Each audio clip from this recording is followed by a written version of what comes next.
Hospital porters, pride and dignity. Stop the New World Order. Welcome to HPANWO TV and welcome to a beautiful sunny day here in Oxford.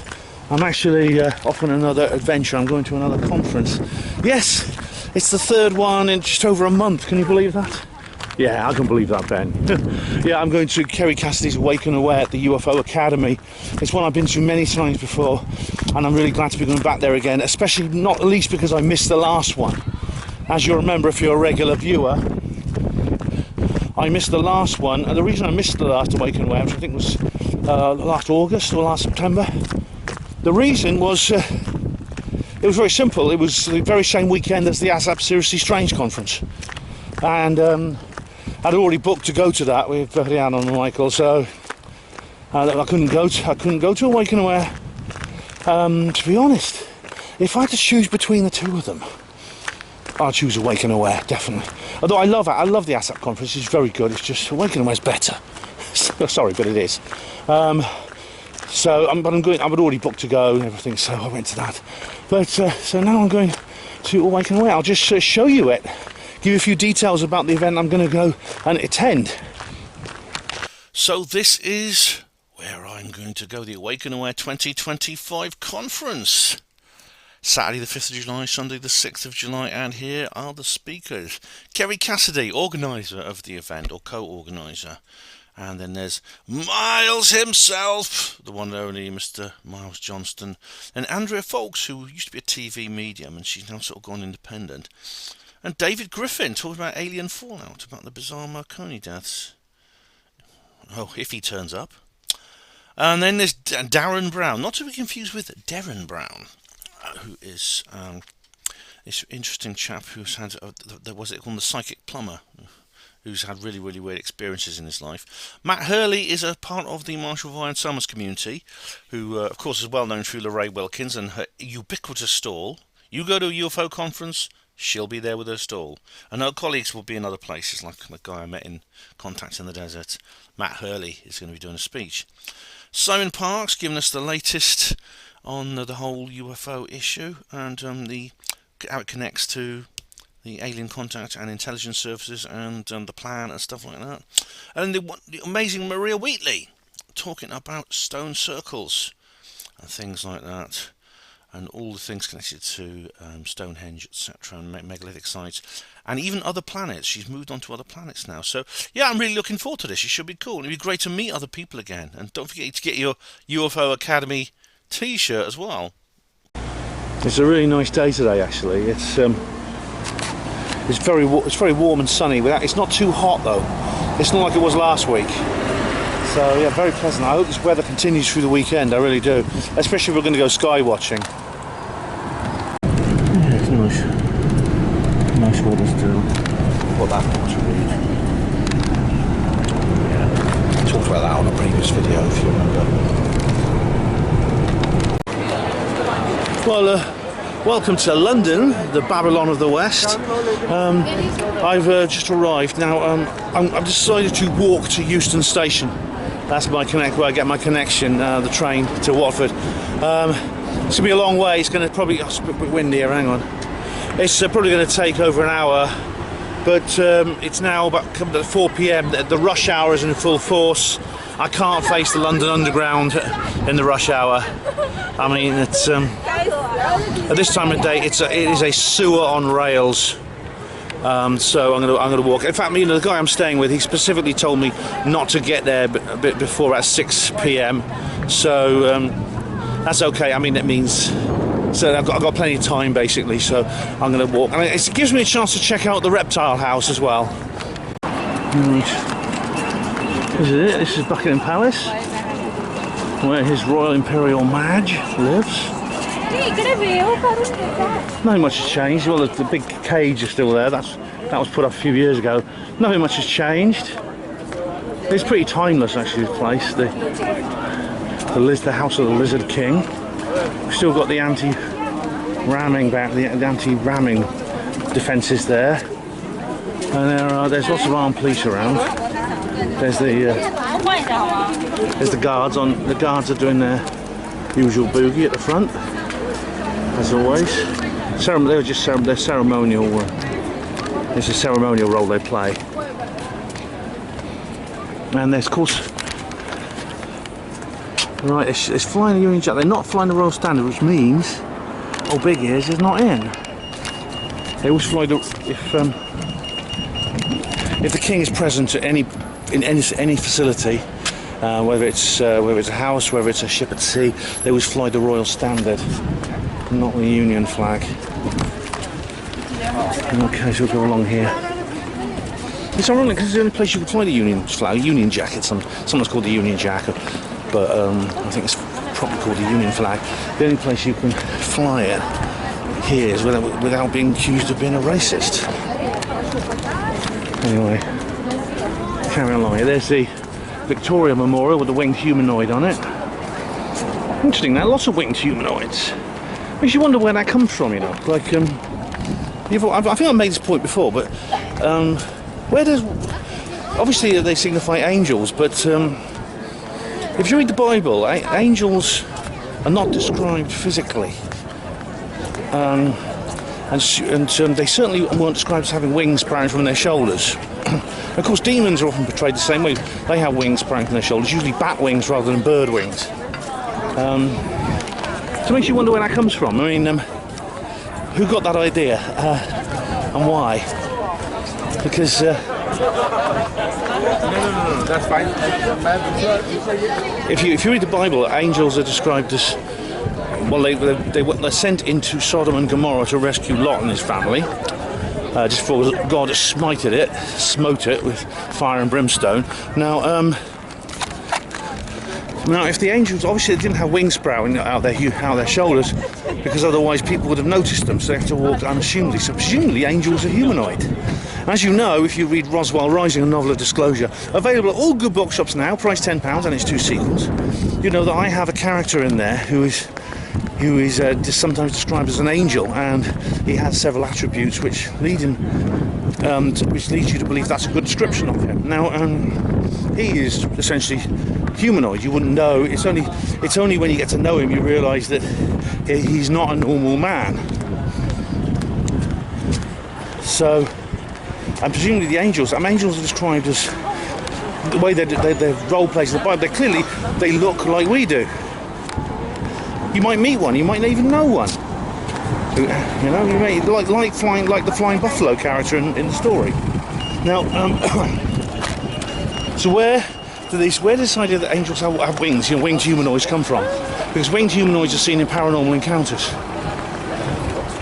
Yeah, it's an interesting question, isn't it? I don't have all the answers, but of course, if you look at old churches and things like that, certainly by the Middle Ages, people were depicting angels as winged humanoids.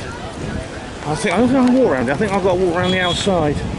Remember last time, you can't actually get through.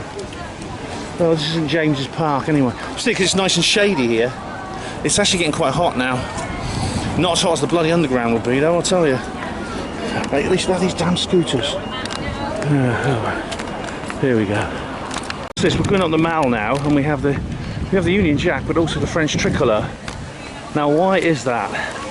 Is President Emmanuel Macron visiting, along with the first gentleman, Mr. Macron, Mr. Brigitte Macron, whatever he, she, they's name is really.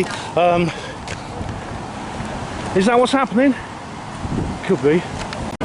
Oh, well, I think the secret to walking around London is to, is to come to these little small streets like this.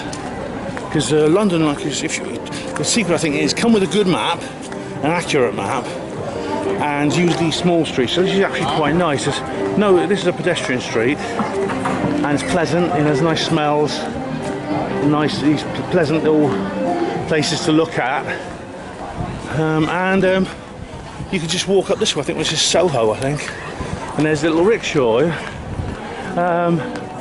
So I'm making good time. I'll get to Euston Station pretty soon. Yeah. That sundial is 20 minutes slow. I don't know what this place is, Hen House, but it's got like a Egyptian themed all over it, and there's this rather large lady here. I don't know how much you can see of her, but there's a sort of not unattractive, but rather rotund lady there, and there's another Egyptian thing there. So now I've got to find Bloomsbury Road. Is this here? This Bloomsbury Avenue, or whatever, Bloomsbury Road, whatever it's called. Yeah, here it is. Oh good, I've made it.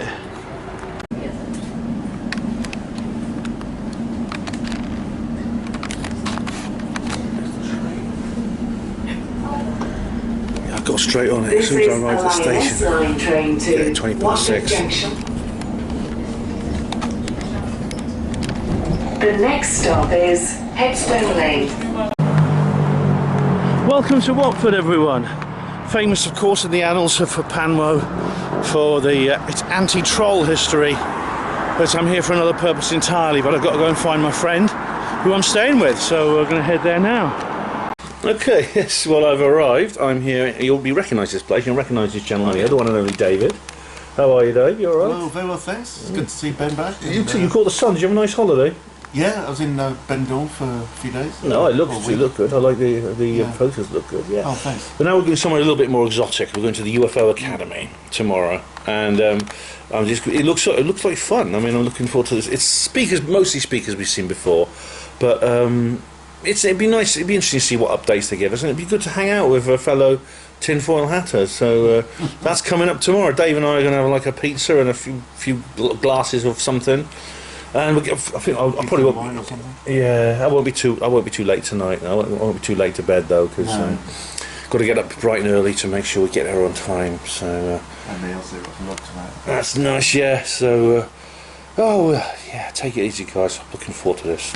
Watching the video about the Boogosphere here, and Dave has his own. So here we go. It's here. It landed on Tuesday. Look. It's got his. Oh my God! There's a third one. I wonder what that's got inside it, yeah. Oh, it's getting hot. Oh my God, there's aliens in there. Well, good morning everyone, it's Saturday morning. It rained a bit last night actually. Dave and I slept like bloody logs last night, we were both really tired. And now we're just getting ready to go up to High Elms Manor and for the start of the conference. And we're off, we're on our way. And here we are back at the High Elms Manor. That's great. Hey Dave, it's good to be. Feels like coming home, doesn't it? Oh, back home. Oh. Yes, it is indeed. Yes. You get right, yeah. The door's not open yet. Isn't it? Oh, that's all right. I'll just hang around here. I mean, there's plenty. We can have a. Is it all? Oh, nice. Yeah, they'll open it soon. Yeah. It's beautiful. Have you not been before? No. It's your first time. Yeah. Oh right.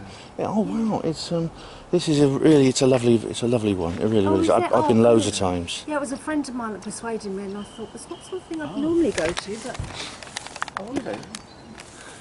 Something new, very interesting speakers. Yeah. Once you get kind of like ready and get hooked on it, it's like really, it's really great. You want to come back again, isn't there? Really. Yeah. If you're all interested in anything like that, then it's. Yeah. I'm one of these people that go down the rabbit hole. Oh, good for you. Good for you. Yeah, everyone here goes down. This you're certainly going down the rabbit hole here. Yeah. Oh, good. You watch the news and you think.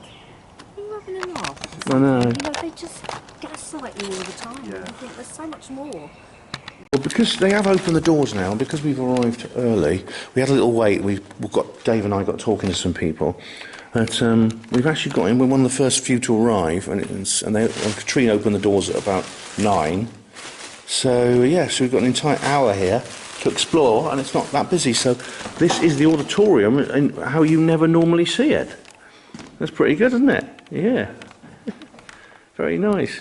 And of course these drapes, they may keep them open, they may keep them shut, depending on the weather, depending on how hot it gets. Sunshine, things. They sometimes even open the door at the back. So Awakening is about to commence. Okay, guys, I've met a few more friends. Neil is at the front there. You see Neil? He's the brains behind this whole thing. He's here, and Dave, you've already met, who's behind me. There's Dave. And Taj is here now. You remember Tajinder Gill? Hey Taj, how you doing? Taj has, of course, he starred in many of these videos. How you doing, mate? You okay? Yeah, I'm good. Oh, cool. Brilliant. Good to see you here. Are you looking forward to it? Yeah. Oh, brilliant. It should be a good weekend. So I've made a couple of new friends, been reunited with old, which is what all this is about, I think. Kerry's just finished. It was really, really interesting tour. I'll tell you more later about the speakers, but Kerry's just finished, and I learned a lot there, and there's a lot of new information there. Oh, Sherry's here. All right, no. All right, well, I won't put the. So smart interviews. Yeah, I know Joanne, who's now split out from Manor. Yeah, I do. Sherry knows Joanne. Yeah, that's right. But that was interesting. I learned a lot. I'm just doing a little video diary. That's why I'm talking to big camera. Next up is Miles. We've got a little break, so I'm going to do my usual. I'm going to go and say hello to the Godzilla tree. So. All right, ladies and gentlemen, I'm out here in the famous grounds. One of the finest spots you can actually have for a UFO conference. There's that gazebo there. I'm sure this is all going to come back to you. It's all very familiar. You can see how it did actually rain last night, which is a good thing. But you can see how dry the lawn is here. It's incredibly dry. So I'm now going to go and do what I always do and say hello to the Godzilla tree, which is there. That's you've seen someone's camping over there by the looks of things. They're playing football. But look, this is the little. There's that little terrace that we always sit on, and there's the High Elms Manor. So we're going to go across here, and look how dry it is. Hello, Godzilla tree. This is a truly landmark. This is a natural landmark of this garden, and it's a cedar. It must be centuries old. I bet it wouldn't be surprised if it's older than the house. And it's called the Godzilla tree because it does look a little bit like a theropod dinosaur. Although I don't know if that's true. It does have that impression from a distance. It looks like a bit like Godzilla. Wicked. Hello, Godzilla tree. How are you? I can't be long because Miles is on in a minute, and I want to go to the loo as well. But here it is. Here it is. Still looking very well. It's one of its I think this looks like one of the branches have snapped slightly there. See, this branch is hanging down. Maybe it got too heavy and it snapped slightly. But look at that. Hello, how are you, old friend? It's good to see you again. Look at that. What a place. Ah, look. Just put my hand on there and feel the energy. I can't hug this tree. It's way too big. But yeah, there is the Godzilla tree. Nice to see you again. Yeah. The Godzilla tree safely out of the way. I'm now back in the auditorium, and as you can see, Miles, they're setting up Miles's talk now, which is called "The Arrivals: A Mission." Oh right, that's going to be very interesting. Can't wait to see that. Definitely. Okay. And himself, Miles. Hello. So what have you got today, Miles? No. Oh. All right, Miles is just. Ben. Okay, I mustn't disturb Miles. Yeah. I'm not talking to you. Oh dear. What's the point of me talking? Ben, stop. Oh. Miles, what's your talk going to be about? Is it interesting stuff?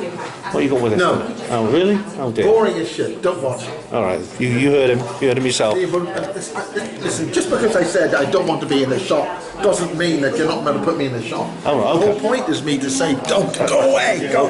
You're the Doctor Who we never had. Remember last time we met in Wales? Yeah. But anyway, I'm still going to look forward to it, Miles. I still am. Good break a leg, mate. Oh, God. Miles has just finished his talk. Despite what he said, it was actually very interesting indeed. I'll say more about it. I'll give you a full review of the speakers later. But there he is, just basking in the glory of victory with Miriam. It's really, really cool. And we now have a little bit of a lunch break, so they've got some new stuff on the menu, so I'm going to go and check that out. But this is... That rucksack, she's laying on the floor behind us. I think she was. It might have been, yeah. That's my dinner, ladies and gents. I'm here on the terrace. Really cool. I'm now returning to the auditorium for Andrea Folks' talk. So I'll sit in the seat I was in before, which is just here. I left my jacket, my jumper on it, so that hopefully it'll be kept as mine. Shall I let it go or say something? And I thought, oh no, I think for my sole purpose I have to say something. And so I said, hello, it's me, do you remember me? Well, Andrea Folks has just done her talk. It's very interesting. There's loads of bees here. This is a bee-friendly place, which is of course what you need. These little bumblebees, they're very rare. And in fact, they're dying out because of various reasons. 5G and monoculture and things like that. But this plant here is just so full of bees. It's just wonderful. I might actually take a couple of stills of that. Use the still as a thumbnail, actually. I'm here with David Griffin. Yeah, doing on a talk on Marconi again, but an update of Marconi linked with the ET phenomena as usual. Oh, brilliant. That's actually here doing this talk here at HPANWO Manor. So, yeah, brilliant, mate. We'll look forward to hearing that. It's good to see you again. Good to see you. That's a lovely T-shirt. Yeah, I thought you'd approved. I thought it was perfect for this event. Yeah, absolutely. Okay, well, break a leg, mate. Thank you, appreciate it. Okay, guys. As you've just seen, David Griffin is here. And David, I'm sure he's watching this. I really just got to apologise for what I said about him. You know, joking about how he wouldn't turn up. I mean, he does have a reputation for being very reclusive. That's what I said. That's why I said what I did, but I meant no harm by it. And so I'm looking forward very much to hearing David's talk. And there is David. He's getting ready to do his thing. This is a fascinating, but I think quite frightening subject. For those of you familiar with it, I'll say more about it later. But it's a really quite gruesome thing. But bizarre death suicide at Marconi in the 1980s. Yeah. So we'll hear all about that. Gentlemen, David Griffin has finished his talk. It's the end of day one, and of course the one and only Colin Wolford is here. For duty, it will be a bit late. Yeah. Sorry you couldn't come earlier. No, that's okay. I got saved some leave, so it still means I can come to the social. I did catch the end of David Griffin, so that was good. Haven't seen David for a long time. Didn't know he was still.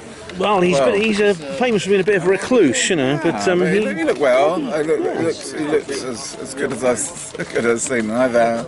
He did a very interesting talk, I thought. Yeah, he really did. Yeah. I'm not. Don't worry. That's why I pointed at myself. Don't worry. And, so yeah, it's been an interesting day generally, and looking forward to tomorrow. Well, we're going to do bits. Well, now the socialising begins, which is really cool. And the sun has come out just in time, so that's really, really good. Guys, now I'm going to just take a little stroll down to the Godzilla tree, because I'm going back there because, like Andrea Fawkes was just saying, I was watching her and her friend. They were doing like yoga moves down by the tree. And she said she heard someone, whoops, it's a bit slippery. She said she heard someone laughing. So I'm just going to go down there and see if I can hear it too. So she heard, like, and when she looked up, there was no one there. So we're going to do a bit of ghost hunting, see if I can find out. Down this lovely grass field here. This will hopefully turn green again soon with the rain we're getting. But here is the Godzilla tree. Funny enough, I was talking to Andrea, and she was talking about the Ringing Cedars of Russia. This is this series of books by Vladimir Megre, which are really, really amazing. And I mean, if you want to get them, get the early edition, because they have these beautiful, this absolutely beautiful cover art by someone called Vladimir Razboynikov. And the recent editions have changed; they don't have them anymore, which is a great shame.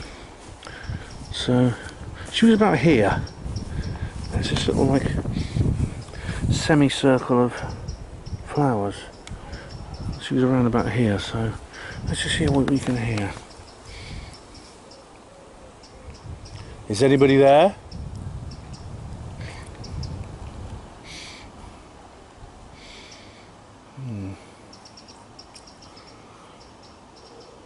Katrine was telling me about the tree. She reckons it's about 200 years old, early Victorian, because it's a blue cedar, which can naturally come from Cyprus, and the Victorians used to plant a lot of them in this country. So it's roughly 200 years old. Could be a lot older. Can't hear anything. Anybody there?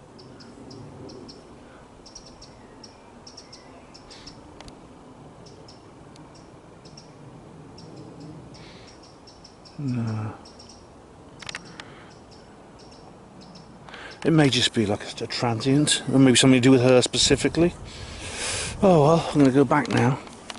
I think you see, looking at the house, that it was built in phases. So, for example, look at the difference in architecture. There's like 3 different blocks, and there's a difference in architecture between the 3 sides, almost as if it was built in 3 separate phases.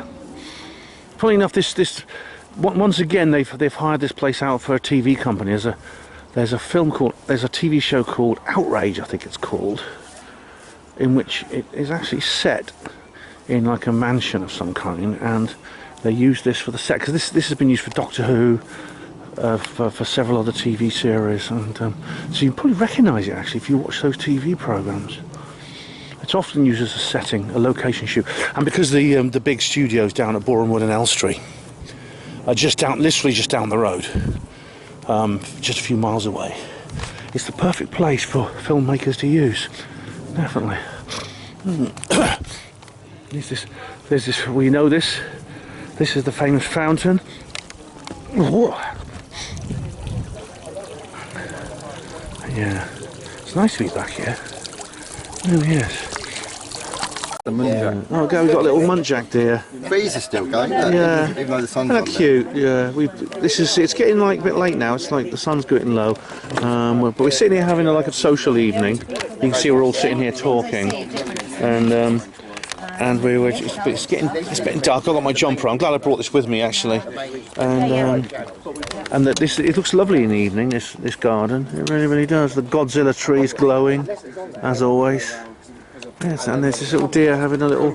He's eating some scraps there. Oh, lovely. How cute. Oh yeah, did you hear that? Oh, lovely. 4 years ago. Maggie will love that. Alright guys, it's getting quite late now. We've ordered food. Apparently there are bees asleep on the lavender. There's some bees that are just sleeping. You can just see one there. It's just sort of stirring slightly, but there are bees. I didn't know bees did sleep, but they do apparently. And they're sleeping in this lavender. I don't really envisage a bee going to sleep. I know. It was lovely. There were so many of them earlier. It was really nice. Alright guys, I'm just looking up at the sky now. It's like an 8. And there's some I see what looks like chemtrails, but I can't see any stars, which means the sky is still covered. It's about. Oh, there's one star. Where's the star? Right, that means it's poking. There is something poking through. So if a UFO appears, we'll let you know. It's about 10:30 now, and hopefully we might see something strange before the end of the night. Oh. Well, good morning, friends, neighbours and countrymen. It is Sunday morning here in Watford, sunny, noisy Watford. It's quite noisy here, actually. Where Dave's flat is, there's loads of low-flying aircraft. There's a railway right next to it. It's quite noisy here. But I slept very well last night. Little bit of an update on a previous thing I mentioned in a previous video. I'm not going to try and reclaim my tripod. All right. To get it, it's actually been taken. All right, I'll give you some updates. The tripod was found. If you remember, I used to go back to my West Dusk Lighthouse video for this, for background. I lost my tripod on the train. I left it on the train, okay. The tripod was found. It was taken to Bristol Meads Temple Station, which is where the lost property office is for the railway network. And they said, yeah, you can have it back anytime. Just drop into the lost property office at Bristol Temple Meads. And I thought, well, if I go all that way, it'll cost me more than the tripod cost. And they said, but you can have it returned by courier. Now, I looked into this. It's not that expensive, but it's still expensive enough to make me think I might as well just get a new one. Alright, so look, if any of you want my tripod, just go to Bristol Temple Meads Station, Lost Property Office. It's called Rail X or something like that. You'll find it. Just ask for Lost Property, and you can have my tripod for nothing. Alright, just tell them I sent you. Anyway, yeah, so I've got it propped up on a cushion here, so I haven't used the bloody thing anyway. I might get another one, but it would be a much smaller one, a much smaller, less bulky, lighter one, which is easier to transport. Part of the reason I lost it in the first place is because I was like lugging it. It's too heavy to lug around with me, and I was getting fed up with it, and I sort of like put it down somewhere and forgot about it. Anyway.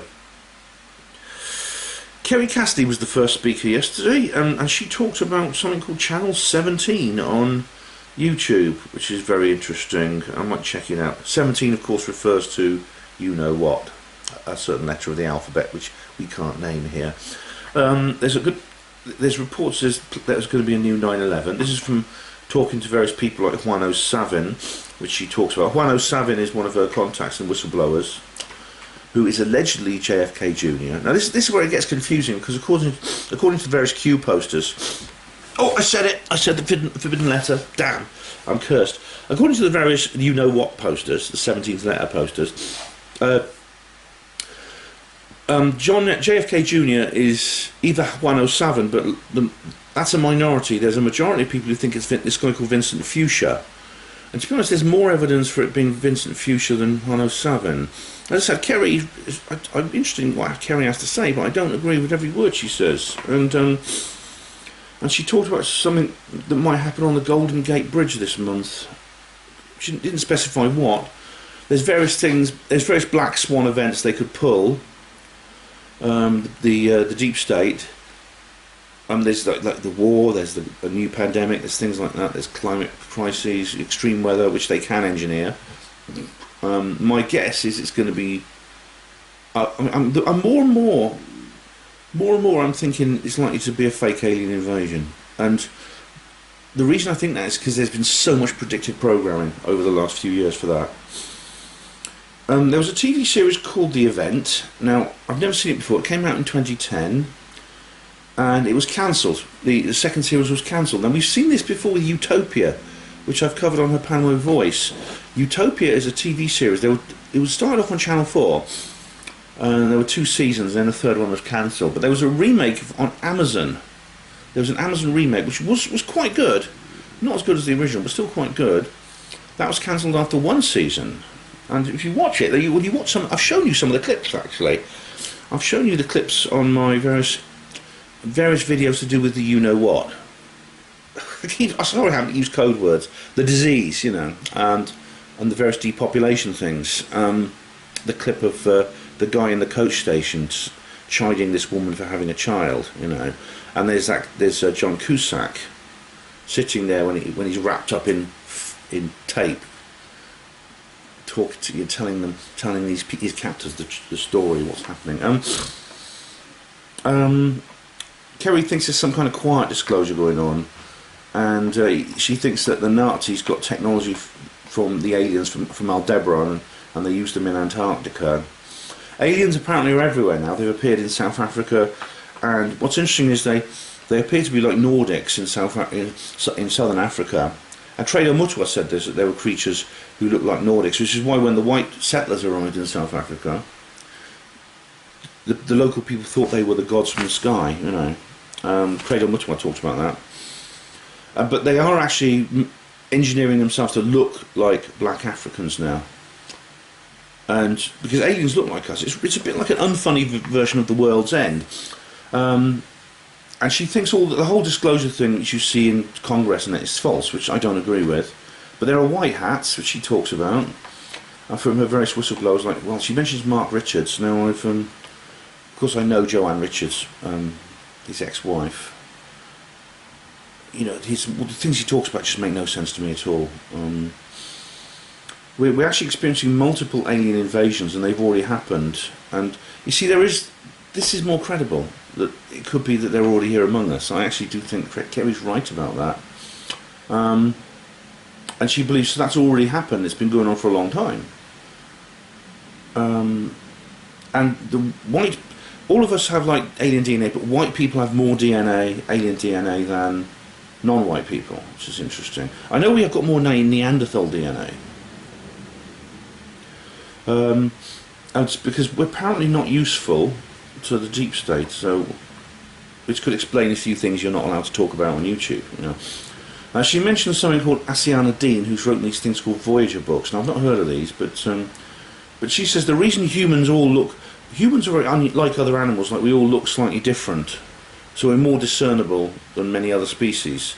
I'm not so sure about that. I mean, I can tell like one dog from another, for example, but we have a lot of individuality. So I look very different from Dave, who looks very different from Colin, and things like that. And this has to do with the fact that we have this hybridization, and that DNA is apparently artificial, which is interesting. And then Kerry goes on to talk about the Samadhi experiences, spiritual awakenings, and in fact she's met vampires, and vampires are real apparently, because that actually there is something in that actually, and she connects Samadhi to orgone energy. I'm sure Nick Hayes and Leon Southgate would be interested in that. As for vampires being real, I mean, there are certainly vampire-like creatures, entities, but they don't look like Dracula. They look distinctly different, like the chupacabra.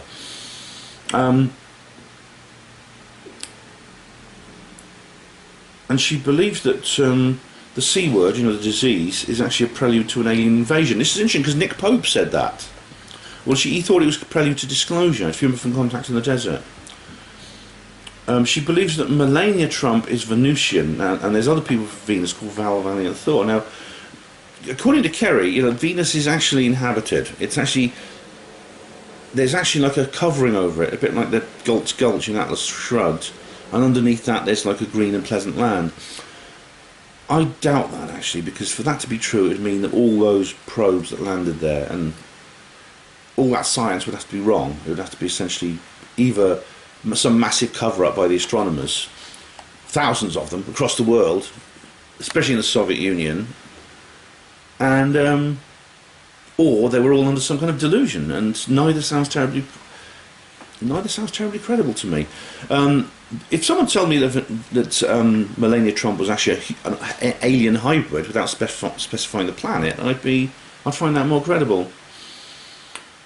Kerry talked a little bit about personal stuff, like Bill Ryan, who she's no longer associated with. Bill Ryan apparently is a Scientologist. I didn't know that. And she mentions Dan Burrish and Bill Brockbrader and their testimony. Now, Dan Burrish is kind of like some people say that Dan Burrish is like the inspiration behind Close Encounters of the Third Kind, you know, Project Serpo, things like that. Bill Brockbrader, now he's been on Kerry's channel a few times, and he's this guy who, I can't even remember what he talked about, but he was, you may be familiar with Don Shipley, his channel is quite popular. He said that he claims that Bill Brockbrader is actually a criminal on the run of committing crimes against children in PDF files, Adobe PDF file kind of person. Now, if there's only two, either Don is right and that's who Bill Brockbrader is, and he's making his whole story up, or there's some massive cover-up or some massive attempt to smear him. I wouldn't say it's impossible that that's the case, that they're just trying to smear him, but I'm not convinced by Bill Brockbrader at all. I certainly wouldn't trust him. Now, what will Trump do next, Kerry asked. Now, Trump apparently is chosen by 200 generals, and Juan Savin has talked to Kerry about this. I mean, you see, I'm pretty sure JFK Jr. is alive. There's some, but I'm more on the Vincent Fuchsia side of things than Juan Savin. It could be that Juan Savin is closely connected to that letter of the alphabet, though. I mean, that is possible. And Kerry mentions this famous experiment for the weight. You know, I talked about this in one of my videos. About one of my afterlife videos about the weight of the soul. You know, this guy actually he sat a person on a bed on a weighing scale on their deathbed. He put this person lying in bed who was dying on a weighing scale. When this person died, they lost 8 ounces in weight, and he concluded that was the weight of the soul. I mean, I don't know. I mean, I don't think the soul has a physical weight, but I mean, the weight loss is more likely to be from just evaporation in the respiratory tract, you know. But anyway, Kerry talks about Stephen Greer, who she doesn't get on with, and I mean, I must say, you know, I think he's a bit up himself, Greer, and I don't trust him either. Miles Johnston, next, good old Milesy, and he talks about soul reincarnation cycles and John Irwin's mother. John Irwin, of course, was this Special Forces guy in the late 1950s. He was supposedly involved in this incident in the Middle East. And he was part of a group called the 16. Get my tea, here we go. And he talked about DNA, and Rowney Kilder, who wrote a book called There Is No Death. Now, that was never translated into English, it was just in Finnish, where she comes from in Finland. She mentions Chris Thomas, and Chris Thomas was in a documentary I got on DVD made by Terje Toftnes, the Norwegian filmmaker, and he talked about the Akashic records and the alien races. And Eva Zimanova, who's in Basis 16, she was going to speak at one of the Basis Project conferences as well. Another low-flying aircraft coming over. Zena Stenberg, and this documentary called UFOs of No Defense Significance from 1993, and Miles Johnston he actually worked on that. His name's in the credits. Yeah, it's got Nick Pope in it, of course. Yeah, And Miles gives a bit of his own background in Kiss FM, the Border Buster pirate radio stations in Ireland, and he mentions something very interesting, the Eastern Knoll. And the Eastern Knoll is an abandoned lighthouse. Not lighthouse. Windmill. There's lots of lighthouses in the woo-woo world, but this is a windmill. And he says, and I went there on, if you watch my Great Escape videos, you'll see that I actually went to this place with that lady Karen and Sherry and Miles and Colin. I can't remember which of my Great Escape videos it was one of them.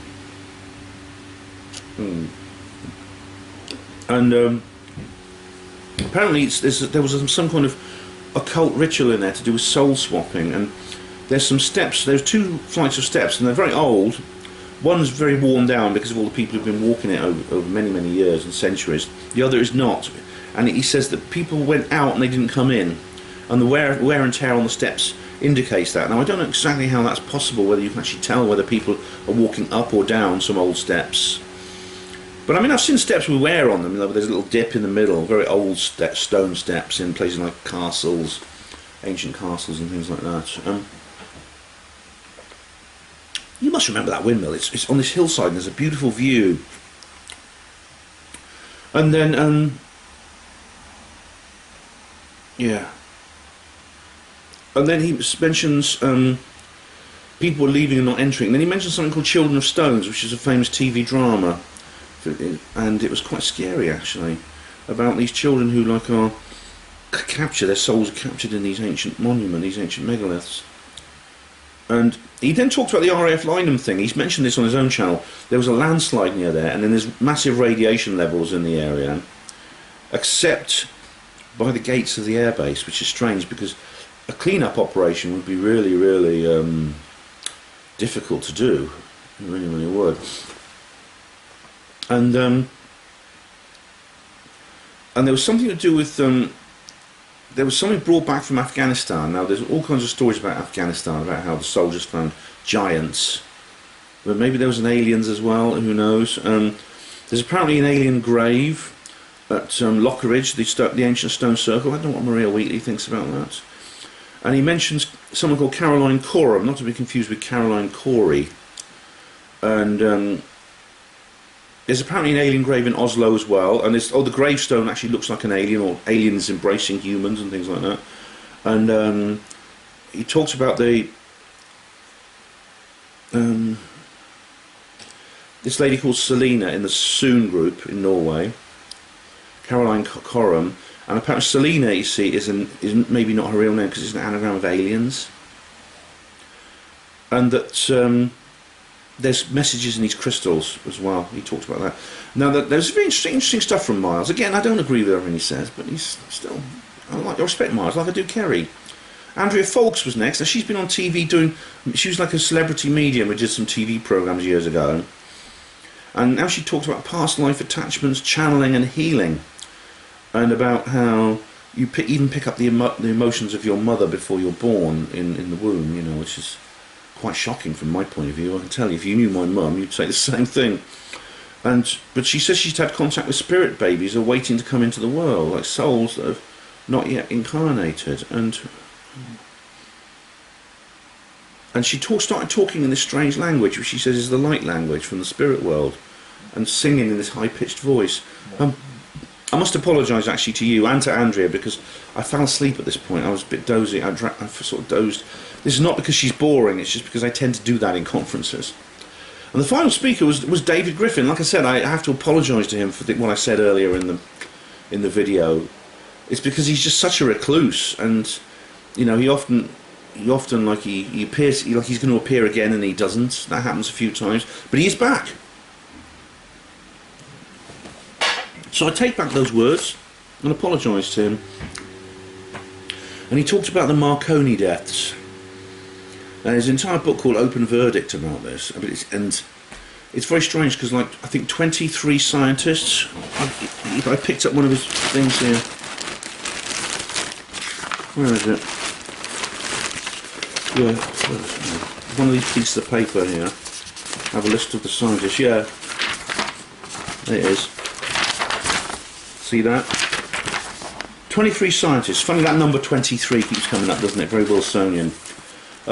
There's a whole list of them. All worked for Marconi. All scientists in the defence industry. The worst one was in 1986. Arshad Sharif. I won't describe what happened to him, but it was a very bizarre and extremely gruesome suicide, or apparent suicide. And I feel sorry for the paramedic team that had to accompany that one. You can look it up. Who had to attend that one? You can look it up. But it seems strange. But Miles, David, think there's a connection to the old black goo in the Falklands War. You know, the fact that there's on Southern Fuel there's these aliens who are mining black goo from under the ground. It's kind of inspired a scene in one of my in the Roswell Redeemed book, if you've read that. And I think it's odd that I think it's an odd thing, but you know, Argentina's had this weird fixation on the Falkland Islands, even though it is a British overseas territory. They keep wanting to take it over. If they try to get it now, they probably get away with it because the bloody our military's in such a state. But I mean, everyone wonders, well, why are they so interested in the Falkland Islands? Why do they care so much? It's just like these islands with some sheep on and a few people. Well, apparently there's an oil field there, which may have something to do with it. But let's be realistic, which is more likely? It's the aliens. Now, seriously, you know, it is possible. It is possible this is connected to the whole alien thing. It is possible. But David also talks about other things. He expands on the black goo thing, and he connects it to like various mind control things. And black goo has a way of controlling people's minds, so there's a black goo. The black goo has a power to control people's minds, and there's a connection. He connections to the Gulf oil spill. Now, if you remember the Berserk thread, I brought this up in a couple of videos. That there was apparently something weird happened there. Do you remember the ships were told to stay away, and there was these stories of submarines surfacing, and there was this battle, and the French took this black goo home, and they dumped it in the sea. Oh, it's too complicated for me to describe in detail, but I've covered it in other videos. Hey guys, you may be interested to know today is the 7th of July 2025, which means it's the 20th anniversary of the 7/7 bombings. Now I'm watching GB News' coverage of this, but they will not. I mean, I like GB News. I like their take on things, but they will not go where I would like them to go, which is to look a bit more critically at the official story. But there you go, you can't have it all. Well, ladies and gentlemen, it's Sunday morning and we are back for day 2. It's all kicking off very shortly, so I'm really happy, looking forward to another day's exciting adventures. Now, Darren Brown has just done his talk, not to be confused with Darren Brown, they're two very different people indeed.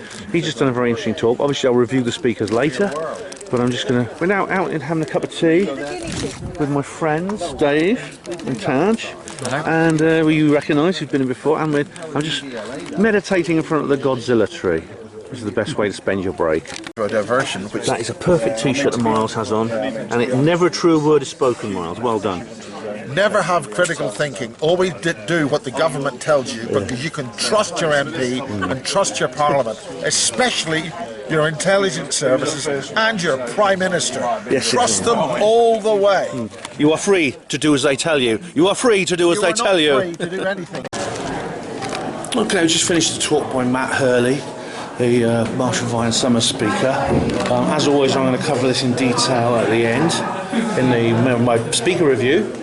But I have addressed this. I have addressed the point before of the actual Martian via Summers movement and my agreements and disagreements with it. Okay, guys, it's clouding over a little bit, but it still looks nice out there. So I think the terrace is going to see a lot of us today. It's looking a bit cloudy.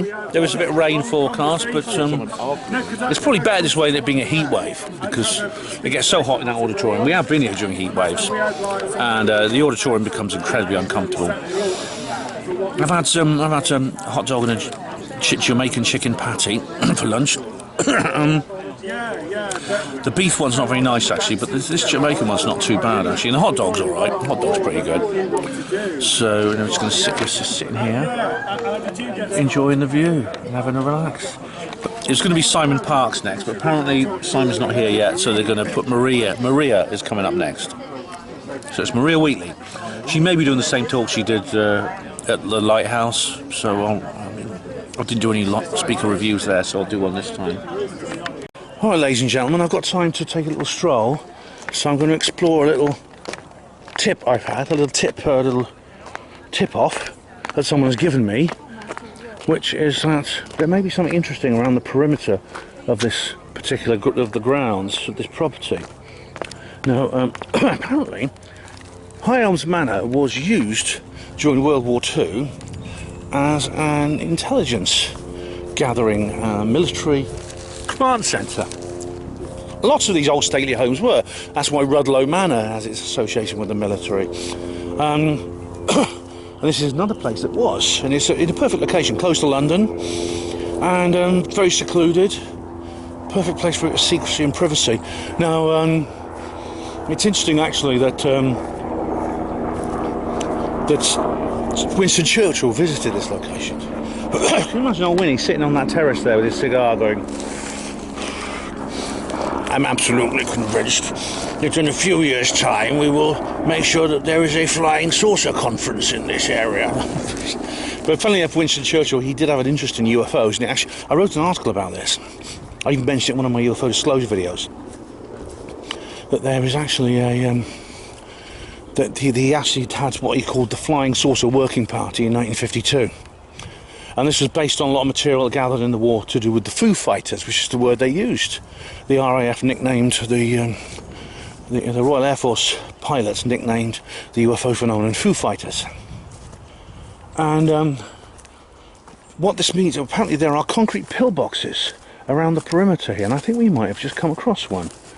We've certainly come across something. Pillboxes being anti-aircraft gun emplacements. There's certainly something here. In there. I wouldn't want to crawl in there, you might get trapped, but you can have a look and see what's in there. Let's have a look down here. This is some underground chamber. Can't see very far in. But yeah, some broken bricks and things. And that goes back a long way. It reminds me of those old tombs. There's this row of trees here. What's over here? I often wonder, I've never actually been through these trees and explored what lies beyond them. But yeah, there are the pillboxes throughout to enhance security, to protect it from being bombed, protect this area from being bombed from the sky. And apparently they're still here. Pillboxes are very sturdy structures, and most of them are still intact. I've seen there are a few of them around Oxford. Some of them are used for other purposes now. There's actually a man I know, used to live next door to him, who has his old Anderson shelter still from the Blitz, and he uses it as a garden shed. Right, nothing down here, so we'll move on a little bit further and find out. But that'll be a bit interesting bit of history, isn't it? I wish I could ask Katrina or Jonathan and they'll tell me exactly where these things might be. There's actually Andy who tipped me off, Andy Chaplin, so he's already asked them. So, and look, you see here, there's like a little ditch. There's this thing here, and there's a ditch that goes right along here, and it carries on. There's a little bridge thing. I mean, we're just behind the Godzilla tree here. I'll have to go back in a minute because Maria's starting our talk in a few minutes. There's clearly something here, isn't there? I'll ask him about that. There's some kind of like structure. This looks like a continuation of the structure we saw earlier. Let's see what's along here. I'm not in very good footwear for walking through the woods, unfortunately.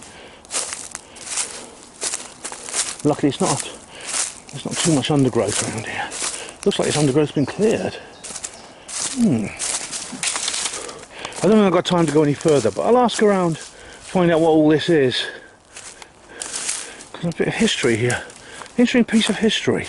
You can go, actually you can find out more at the High Elms Manor website, which is mostly about the school, actually. It's mostly about the Montessori school they used to have here. But there's also, it mentions you can hire it for functions.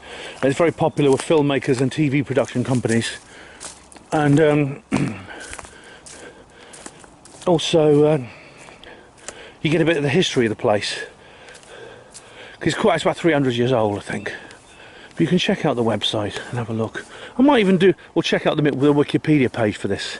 I might actually even do that as part of this video. And here is High Elms Manor. As you can see, Grade 2 listed Georgian country house. Built around 1812, so it's a bit more recent than I thought it was. And as I said, by the look of it, I'd say it was bought. It was actually, it's probably built in several phases. Here we are, built as a in post-World War II years. It was a rehabilitation centre. Oh, that's interesting. That's probably going to cause some paranormal activity. Later fell derelict. In the 1990s, an American named Sheila O'Neill bought it. I think that's the mother of the family who have it now, and it was used by her as a Montessori school as a method of education. Then subsequently by her daughters, who have now put it on the market. Right, there's your answer.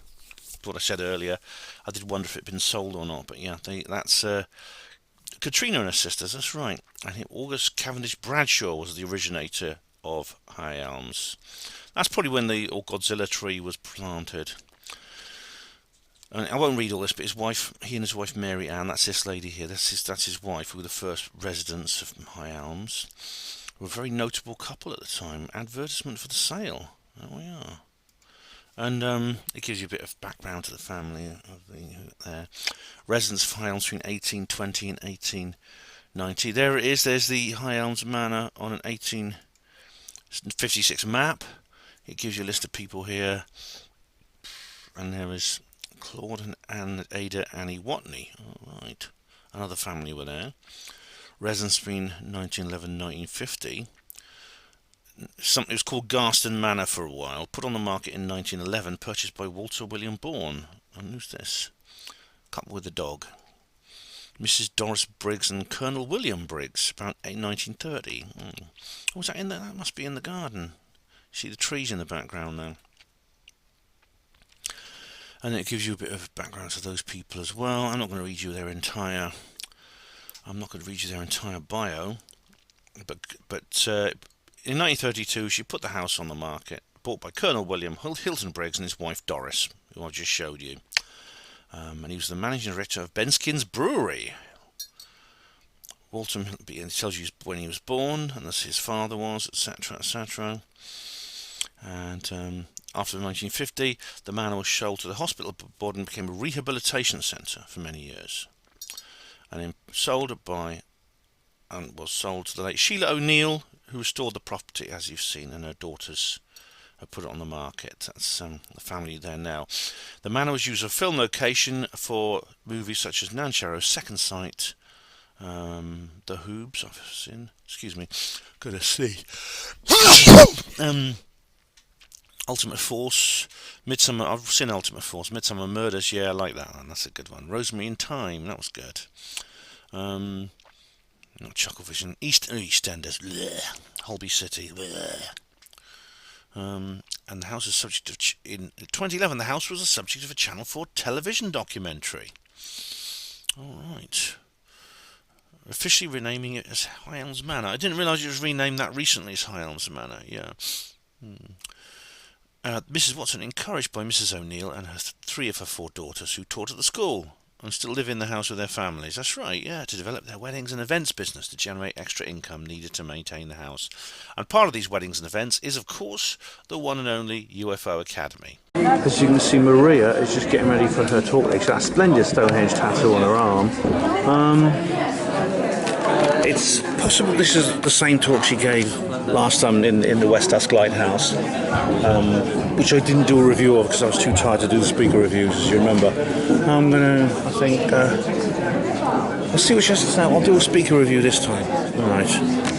Now this little parasol here is over this nice little things here. On the rumbles is now, you know, a black just seen Maria Wheatley doing her talk. It certainly wasn't just a repeat of what was at the Welsh lecture, even though, of course, I was very tired in the one in Wales. She did mention some of the same information, but at the same time, she also brought up a lot of new information. So, yeah, I'm very pleased with that indeed. I'll say more later, but absolutely fascinating stuff. Maria's always really interesting, and that's absolutely fascinating. Absolutely fascinating thing, yeah. I've got time for a cup of coffee before the next bit. We'll have to wait and see. But here, Simon Parks has arrived, with his partner Becky, and so he's the final speaker of the day. And it's all over. Well, there'll be a social event this evening. Yeah. Colin should be here soon. Alright, it's another lovely evening. It's coming up to 9 p.m. We've watched Simon Parks. We're all sitting here having fun. All our friends here. And I'm now sort of like just sitting here talking to my friend here. I don't know if she wants to be on HPANWO TV or not, so I'm not going to point the camera at her. But it's a new friend I've made called Jane. So, Jane Lee, yeah, that's right. I'll show you her card in the souvenirs later. But yeah, and now I'm just going like enjoying the view. The bees are they're still buzzing around the food. Yeah, and it's like it's just been a lovely weekend, and it's. Pity it's over, but there you go. Back to the so-called real world tomorrow. I'm not looking forward to it, but there you go. So that's life. I'm here with Jane, who's a new friend I've just met. Hi, Jane. This is Jane's card. I'll just show it to you. Jane Lee. Yeah, look. Jane Lee. She likes to be called Jane Lee. Jane Lee Miller. Jane Lee Miller. And that's a card there. And there's another one here about the Academy of Angelic Healing. What is it you do, Jane Lee? I run the Academy of Angelic Healing. I was one of the first people to work professionally with angels. I've been doing that since the 1990s. And the main thing I teach is angelic Reiki, which is a way of life as well as a healing. It's based on ancient wisdom, so it's not New Age, and it's very, very different from any other form of Reiki. We do use the symbols, but it's an ascension tool to help people at this time to raise their consciousness and awareness.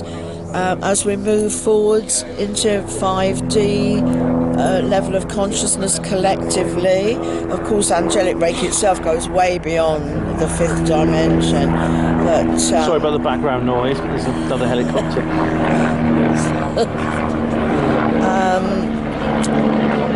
And I also, before I was attuned to angelic Reiki, I've been teaching it now for nearly 20 years. I've formed my own angel healing practitioner course, which is many different ways of working with the angelic realms. I do private consultations and lots of things online as well. I'm also the custodian of Master Energy Colour Healing, which is it's very simple healing that's done just through the spoken word.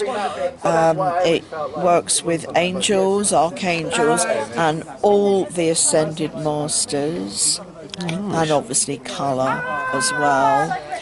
All the work I do is for ascension purposes, to help people through to the new golden age that we're about to have in a few years' time.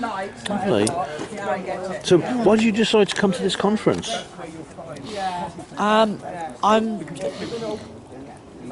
very interested in meeting like-minded people. I'm also interested in what Simon Parks has to say. They have very interesting speakers. I've had my own experiences. It's a UFO conference, obviously. I've had my own experiences with beings from other planets. But they've been very, very positive experiences that I've had, very reassuring experiences with beautiful messages for humanity, saying, you know, our planet is, they're looking after our planet, and that, you know, the Earth is completely safe. Nice. And that we're moving into this beautiful new golden age, which I know about anyway. Would you say Simon was your favourite speaker? Well, I came mainly because of Simon. Yes, it's very interesting to know what he has to say, but I also enjoyed Andrea Foltz yesterday. Very interesting, does similar work to myself.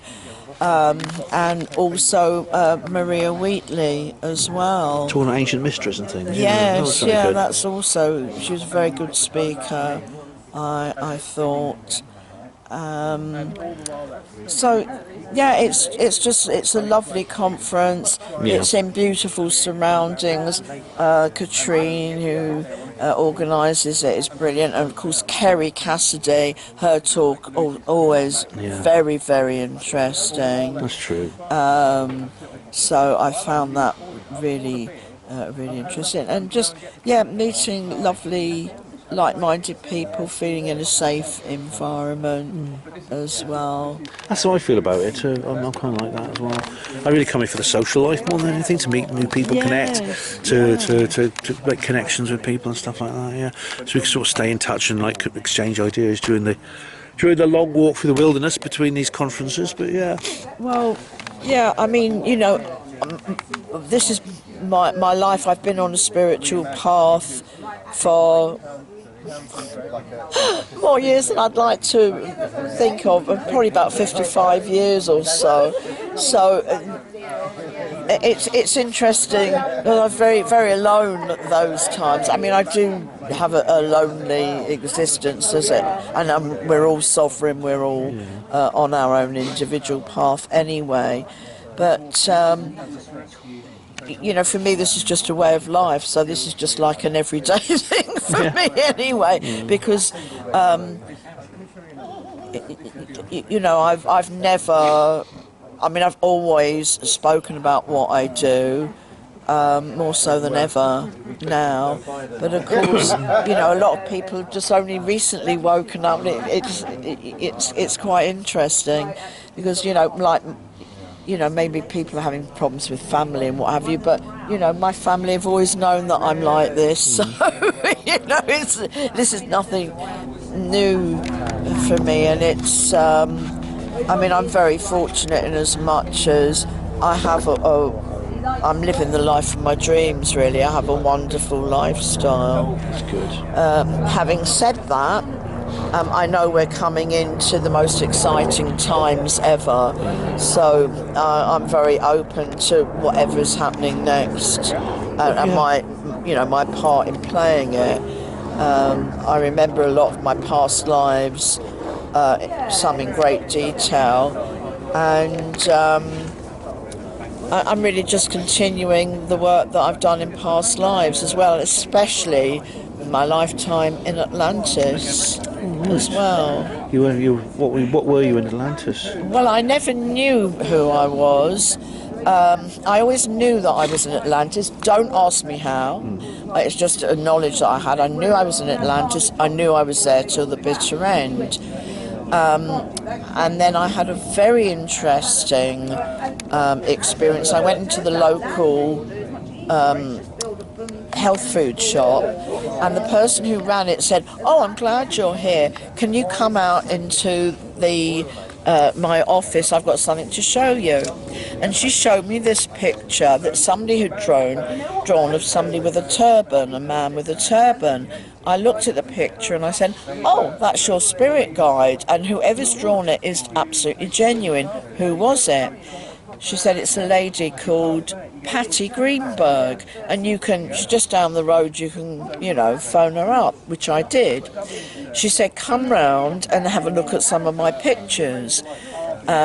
So I went there and I looked at some of her pictures, and as I'm looking through, these landscapes and portraits and what have you, I noticed this man, I say, "I know that man. I worked with this man in Atlantis." Oh, right. I didn't know who he was, but I just recognised him and knew that I'd worked with him in Atlantis. And she said, "Well, that could be the case because he was the Supreme Crystal Master in Atlantis." And she said, "You can speak to him through a trance medium." So I said, well, I've got to do that because I worked with him. I know this man. So I went to the trance medium. The moment he came through, he said to me, it's very apt that you're here because we worked with each other. I said, I know that. He said, do you know who you were? I said, I haven't got a clue. He said, you worked with me in the healing temples. You were a high priestess. He said, I nearly drowned several times at the last downfall, which made sense to me.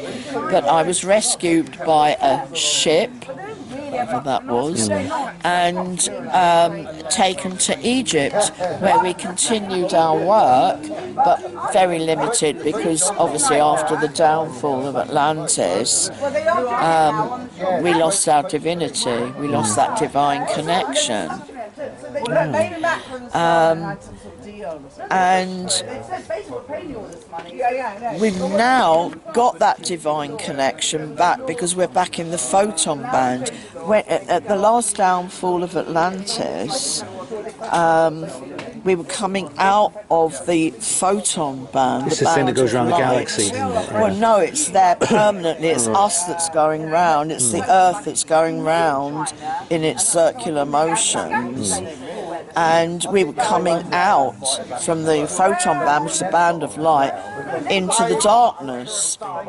And of course, December the 21st, 2021, sorry, 2012, getting tired, 21st December 2012. Just when the Mayan calendar changed over. Exactly, that's when we came permanently back into the photon band. We've been in that band of light, which is why this is a time we can create, because we've got the light, it's attracting more light beings, we've got that divine connection back again, which is why in the next 2,000 years we will absolutely create heaven on earth, and the divine plan that is meant for humanity, and we will be able to continue when we come out into the darkness again.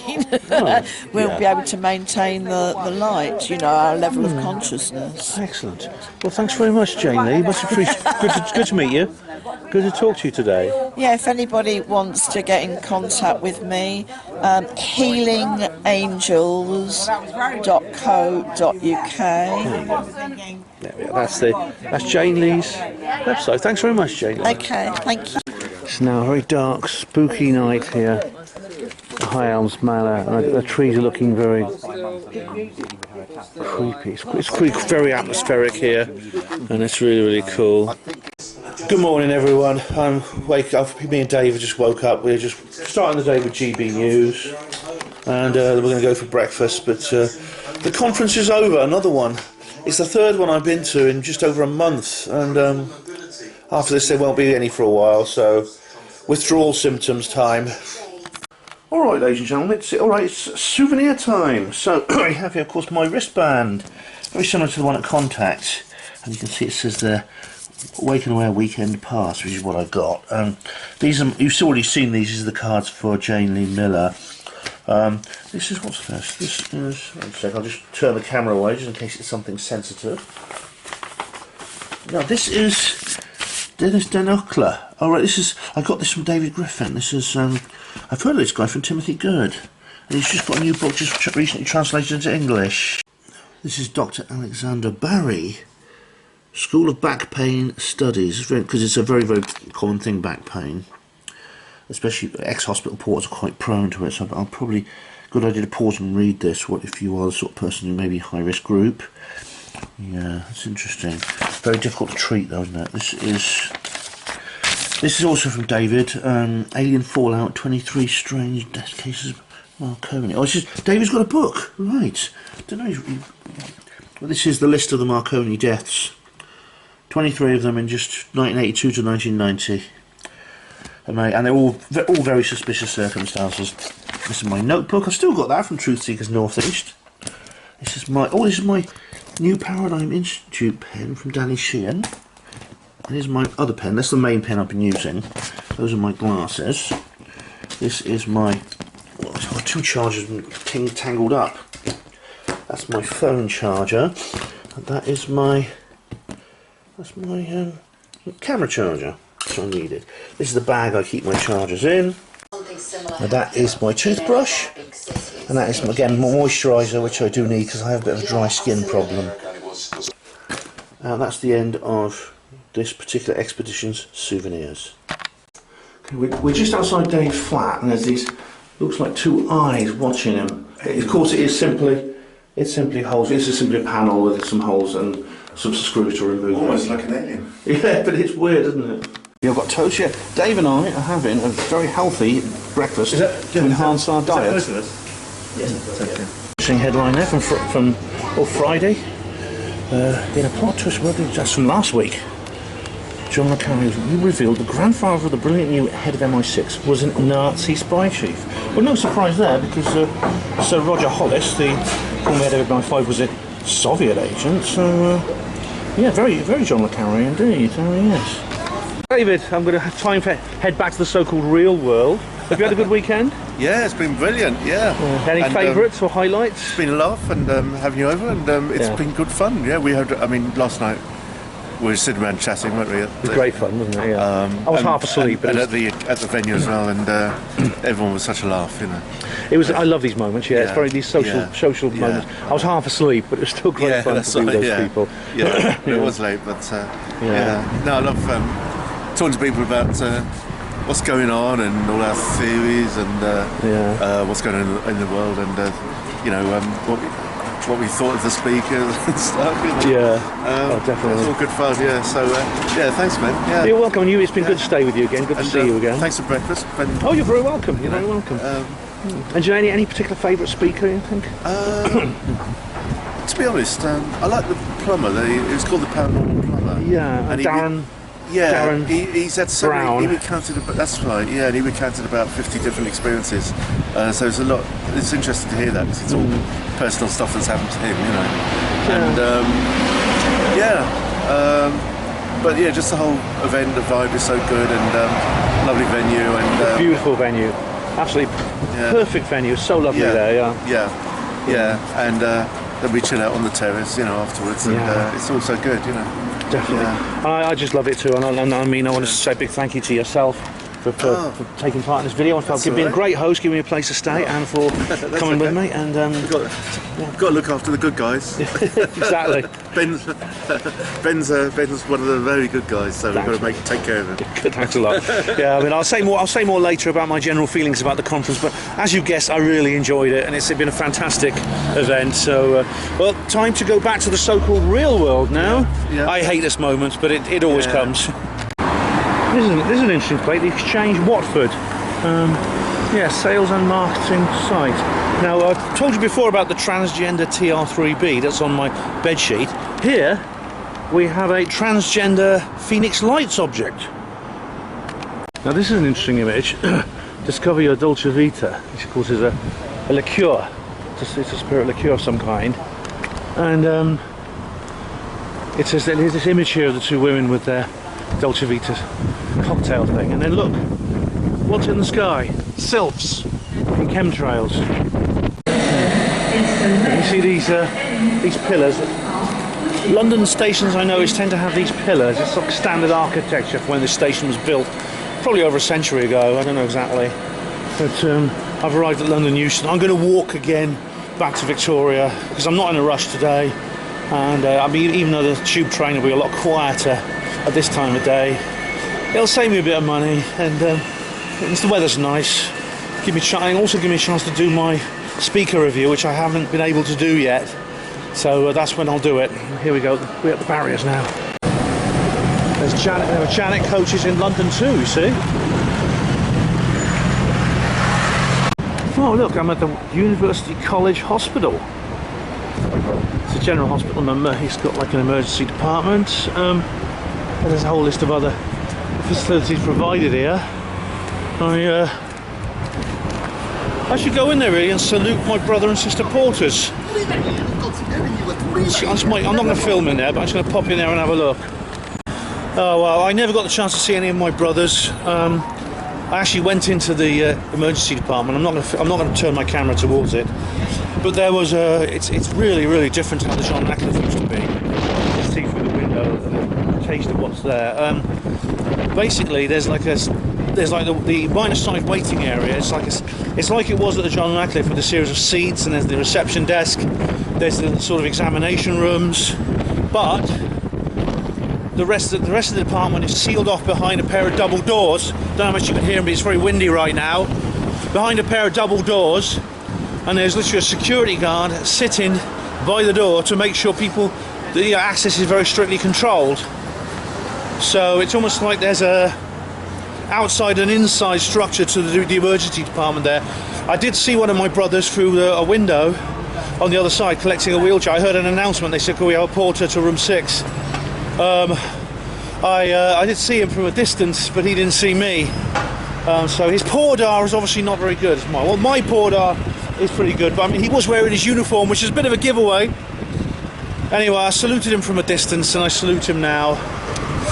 Yeah, there's no chance of me actually meeting one of my brothers, because they're all on the far side in the sort of major area or the rest of the department. So pity that, but there you go. It looks pretty uncomfortable actually in there in terms of atmosphere compared to what hospitals used to be like in the good old days. Anyway. Alright guys, it's an area typical of London. It has these sort of squares with a big park in the middle, like you've seen in films like Notting Hill. Just gonna have a walk along, because there's an embassy here with a flag. I'm just gonna have a look and see what it is. It's an interesting flag. I've seen it before, but I'm just curious to find out what it is. It's one of these little monuments. A lot of these things have, what's the word? They have plaques. A lot of these houses have blue plaques. The British Humanist Association used to have their headquarters just along here. Ram Mohan Roy, Indian scholar and reformer. Don't know, never heard of him. There's another one, you see. Collection. Oh, right, I found it here. You see. This is where lots of famous people live. And this is the embassy of something, somewhere. Let's have a look. I'm just curious what that flag is. Consulate General of the Republic of Angola. Right. Right, curiosity satisfied. Anything you want to do with Angola, go here. Are there any UFO sightings in Angola? There must be. I mean, they appear everywhere. But anyway, that's your answer. A lot of these. This isn't Tartaria. This is just like basement levels. Loads of London houses have these like basement sections with these deep pits, and like the entrance is like this little bridge. It's like the Tartarian architecture, except you can see by the level it's at. It's not sort of halfway between the street and up. It's sort of distinctly built into the street rather than just halfway. Okay guys, welcome back to the mall here. As you can see, the frog flag is still flying. So Macron and the first gentleman, Bernard Macron, or Brigitte Macron as he, she, they is now known, are obviously still in the country. Well, welcome to Green Park, the place that I erroneously called St James's Park when I arrived on Friday. St James's Park is actually over there. This is Green Park. Just to give you your bearings, there's Saurian Central, and this is where I am now, and it's beautiful with lots of very shady park here. I think it's the perfect place to do my little review of the speakers from yesterday. I might also expand on some of the Saturday speakers too, because I was a little bit rushed actually when I was reviewing the speakers for yesterday morning. The first speaker on Sunday was called Darren Brown, not to be confused with Darren Brown, who of course is a big time skeptic. This is a guy known as the paranormal plumber, who's been having strange experiences since he was 6 or 7 years old. And he describes that when he was age 12, a portal appeared in his bedroom. And let's turn the pages of my notes, ladies and gents. Just one moment. Yes, a portal appeared, and he was very surprising, because a hand came out and grabbed him, and grabbed his. Where are we now? Right. Sorry, guys.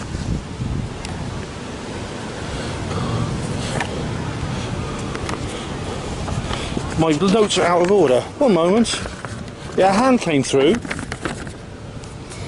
This hand came through this portal, and his father witnessed this and refused to talk about it. And I kind of can sympathise with him a bit there, actually.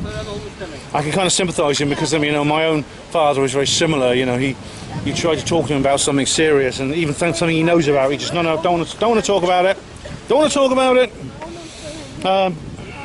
He and his brother became what he calls spiritual ambulance men, or it's a bit like exorcists. They go around like doing clearances in people's houses and things like that. Nothing too dramatic, no levitating girls and projectile vomiting, but still, it's still quite an alarming thing. You know, it's quite an alarming thing to do. There's no benches in this park, unfortunately, so we'll just walk around. He saw a UFO, and his neighbour knew about it too, out the back of his house, which is very, very interesting.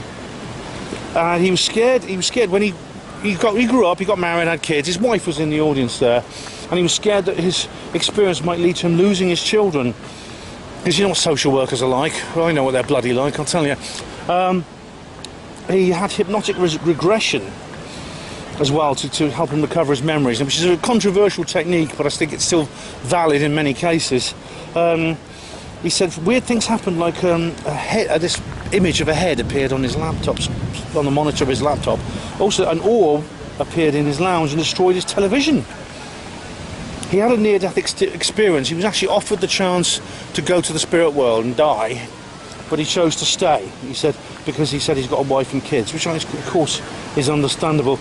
And he does astral travelling, and he knows spirits watch over him, and he practices meditation, and he has encounters with strange beings. For example, a woman turned up in his house once and knocked on his door and asked to have a charger. She wanted to charge her for her mobile phone, and he said, oh, I'll help her out. So he went to look for it, and he came back and she says, no, it's all right, I've got what I need now, and left. And he looked out the window and she'd gone. She just vanished. Very strange.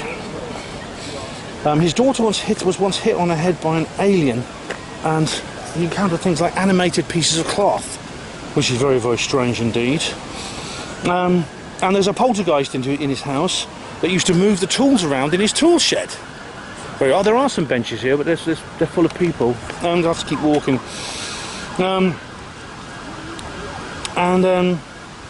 He talked about how he had out-of-body experiences, and he saw a strange entity hovering over his children's cots when they were babies, which is very scary. Lots of scary things to do with his children. I, as a father, can understand how alarming that is. This resembles the Cailleach of Irish mythology, the creature that steals babies from cots. Yeah. And he's warned about the dangers of Ouija boards and leaving portals open. Anyone who knows about Boleskine House and what I've said about that will know all about that. He also says something interesting that Rosemary Ellen Guiley talked about, the necessity of covering up mirrors, especially when you're sleeping, when you're not using them, especially when you're sleeping, because mirrors are used as sometimes used by the entities to access from the other world. A good example, if you remember the Celtic mirrors video I did about literal mirrors from the Celtic world, they're like normal mirrors, they're polished metal rather than glass. But they're used for that. They look like normal hand mirrors, but they're actually used for specifically for divination and spirit contact. I must remind you of something Kerry talked about, which I forgot to mention yesterday because I was a bit rushed yesterday, like I said when I did my report. She went to Portmeirion, the town where The Prisoner was filmed. You know, calling number 6, calling number 6. And she said she got locked in the hotel room, and she couldn't open the door, and they had to get someone from the staff to come and open the door. So looks like Kerry was a prisoner there, wasn't she? He talked about LED lights. Now, several people, including Miles Johnston, have talked about LED lights, about the fact that they give off a frequency which is different to the old incandescent light bulbs or indeed neon bulbs, about how they can be used by for various nefarious purposes by the jinn and the demons. But the next speaker was Matt Hurley. Now, he is a colleague of Lorraine. Lorraine was there, of course. She turns up she's always there with her stall at all these events. And he's with the Marshall Vine Summers community. And he gave a speech which is interesting because he talked about how he got into UFOs. He does believe that they're extraterrestrials. They're not like some people claim they're interdimensional or time travelers. I've always found the time traveler explanation very dubious. I'm open to the interdimensional hypothesis. I think possibly they're a mixture of extraterrestrial and interdimensional. but he says they're specifically extraterrestrial, that is flesh and blood beings, nuts and bolts from other planets in our universe, which you can see. He doesn't believe in like many worlds hypothesis and things like that. He got into Timothy Good, Above Top Secret. Loads of people got into UFOs because of Timothy's book. Above Top Secret was his best-selling book, and so many people it influenced people like Richard Dolan as well. And he said that he read the Alien Chronicles book as well, which I've not read. That's Alien Chronicles. Who wrote Alien Chronicles? Oh, I can't remember, I didn't write it down. But he came across the Allies of Humanity, and he talked about how, the abduction phenomenon. And it is abductions, he says. He says, people call it contact or experiences or experiencing, but he says it is abductions because they are taking you without your consent. I mean, if another person did that, you'd call that you would call that an abduction, wouldn't you? So when aliens do it, it's also an abduction, which is a good point. I know other people often interpret it differently, and maybe correctly they make good points, but it's still non-consensual taking. And he talks about the missing 411 and things like that, and the UFO connection, which I've talked about a lot, and alien bases, mutilations, animal and human. Now, he mentioned something that Richard D. Hall also did, that Linda Moulton Howe is she's the principal and almost she's almost like the initiator, if that's the word, researcher, the pioneer, that's probably a better word, of animal mutilation research. Yet Linda will not talk about human mutes. She won't talk about them. She refuses to discuss them. She pours scorn on people who do, including Richard and the people like that. Now, of course, Richard, being the king of the backslappers, has interpreted this very simplistically. He says, well, Linda was obviously compromised. Yeah, anyone... Yes. She's a shell, she's naive, yes, exactly. Now, I think it's more likely Linda is just simply suffering from a failure of nerve. There's this idea, I brought this up in my books actually, there's this idea, I think Linda wants to believe that somehow the extraterrestrials see us as special. We're not like the other species on this planet, and they can treat us in ways they don't treat others, but I don't think that's necessarily the case. I don't think there's any guarantee that that's the case. So he got into the Allies of Humanity community, and he talked about hybrids and mysterious pregnancies, skin marks, which I've got, I've shown you it before, this strange mark on my skin, implants, which I've also got, I probably got, and Men in Black experiencing, things like that. He said, he talked about Billy English. Now, Bill English was a guy who wrote a book about UFOs, and some called Mike Mansholt disappearing in Malta. I remember that, actually. A young chap who disappeared in Malta, and he believes there's something to do with that. He says that 76,000 people have gone missing. 76,000 people are missing a year in the UK. 1,700 never seen again. 3,000 adults, 1,700 children. That's a lot. Hence 80 Maddies a month, that article. He says this is it, because everything Matt said at that point is true. Everything. There are very, very unpleasant beings interacting with us right now who do mean us harm, who I think have colonialist ambitions on this Earth, imperialistic intentions towards planet Earth. And they may well be well on the way to succeeding, putting their agents here, things like that, hybrids, etc. But then he says something else. He says, someone just came up in the Q&A, are all the aliens bad then? Because Greer thinks they're all good. Is the opposite of Stephen Greer the case? Are the aliens bad? And he says, no, there are these creatures called the Allies of Humanity, these good aliens. And up to that point, I think I agreed with him. Everything he said, I kind of agreed with. But then he said, yeah, but the good aliens have specifically approached one individual and asked him to be their emissary on Earth. That is Marshall Vian Summers. That I find it hard to believe they would just interact with a single person. I think there's probably more than one people like Marshall. Although he's obviously, there may be others, but he's the only one publishing his work. It could be that. And it's really ironic, actually, because what the Summers community is saying is the exact opposite of Stephen Greer. Because, so, for example, someone actually asked, well, what if you have an abduction or experience, and it's pleasant, it's pleasant, and you say this is not an abduction because I agreed to it on a soul level and things like that. And he says, and then Matt replied with a very interesting response. He says, it could be they're being nice to you to program you as propaganda, so you'll go spreading the message they want to put humanity off its guard. It creates endorphins in you which manipulates your mind. That's weird, because in an interesting way that's the exact opposite of what Dr. Stephen Greer says. The exact opposite. Dr. Stephen Greer says the real aliens are good, and if you meet bad aliens, they're not real aliens. It's human stagecraft. What Matt said was nearly all the aliens are bad. If you meet good aliens, then it's the bad aliens just pretending to be good. It's curious how these two thinkers are both opposites. They're both incorrect in their own way. Yeah, very, very interesting stuff. I couldn't disagree with a lot of what he said, actually, though.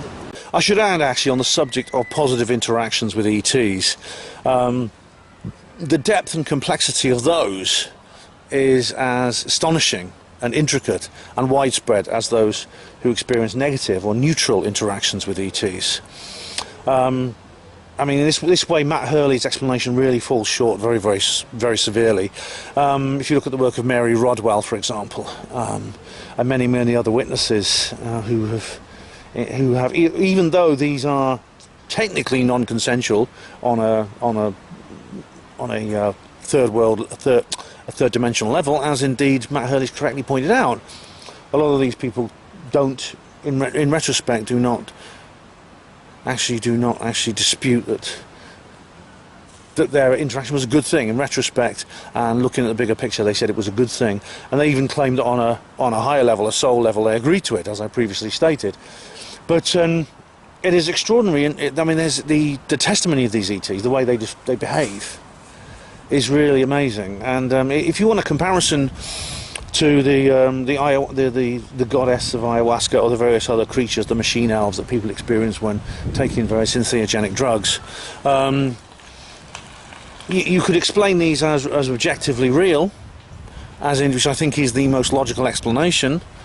Or you can take the reductionist psychoanalytical rational materialist line, which is these are all figments of the imagination of the person affected by the drug, which I think is much less likely. In this way, if you say that every good alien is just lying and just creating some kind of miasma, some kind of like facade, then it's a very long, complicated, and deep facade. Almost as deep as Greer's, intelligence CIA stagecraft. Do you see that these explanations, both Greer's and the Marshall Vine Summers people, both their explanations to explain the entire ET phenomenon fall short, in my view. I think the truth lies somewhere in between. And he talked about how the friendly allies are working with the Marshall Vine Summers. There's a deal, apparently.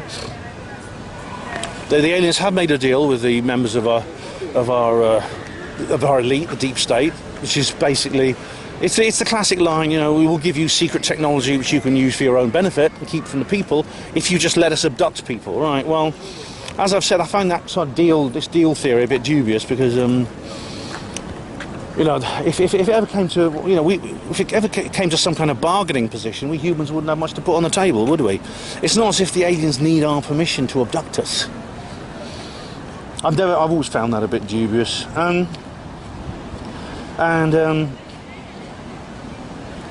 And he says, what are missing people used for? Where does this what's the purpose of the mutilations, animal and human? He says, it's hybridization. Again, this doesn't quite make sense. And I've often said this relating to the mutilations. Even Linda Moulton Howe has made this point. They don't need to do, if you want DNA, because that's essentially what you need to create clones or hybrids, is a specimen of DNA. You don't need to cut off an entire jaw, all the jaw flesh, or remove all the reproductive organs to do that. You literally just need a single cell, maybe a piece of hair or a skin cell or something. The police have convicted people on the presence of a single cell in someone's body. And then Maria Wheatley was the next speaker, and she talked about Jacques Vallée and and how he made maps for NASA. Seems she's gone like out into space now in her theories and her latest work. This was not just a repeat of the talk she did in South Wales a couple of weeks ago. And she said there's a connection to ley lines and UFOs seen along ley lines. A guy called Bruce Cathy, a New Zealand airline pilot, he said this as well. And he said there's what she calls vectoring, which is lines on the globe, which appear to be similar to ley lines, but the sacred sites are seen on these various, if you superimpose various platonic solids onto the globe of the Earth, that's what you get. Like if you put on like a dodecahedron at the points, you'll get a sacred site. And you get the same thing with cubes, tetrahedrons, etc. I mean, this is similar to the inverted tetrahedron thing, the 19.47 degree thing, where if you put a tetrahedron inside the Earth, one of the points, and put one point at the poles, the other two will be at 19.47. It's a universal constant.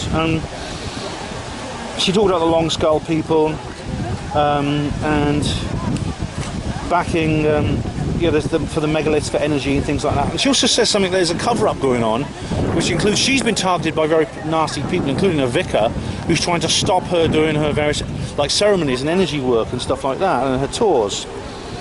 And she's worked closely with the Monroe Institute, and she says there's a